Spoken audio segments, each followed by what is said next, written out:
Welcome to Penrose Learning, where we make understanding easy. You start by opening Kdenlive and loading the project with the correct timeline resolution. This ensures your zoom matches output. Once done, import your media and drag the desired clip to the video track.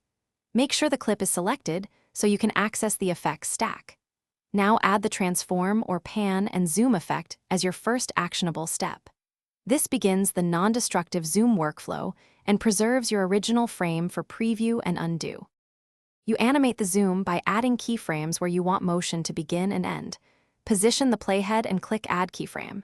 Then modify scale and position values at each keyframe to define the zoom level and framing.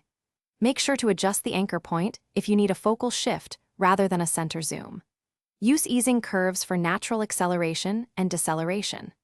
Once adjusted, scrub the timeline and preview in the project monitor, making further small tweaks to timing and framing as needed.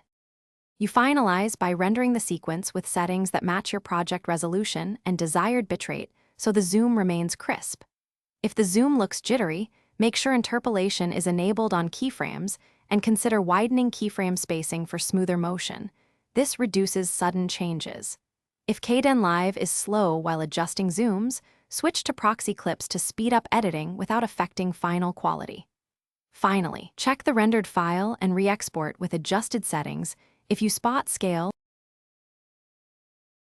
Thanks for watching. If this was helpful, leave a like and consider subscribing. See you next time.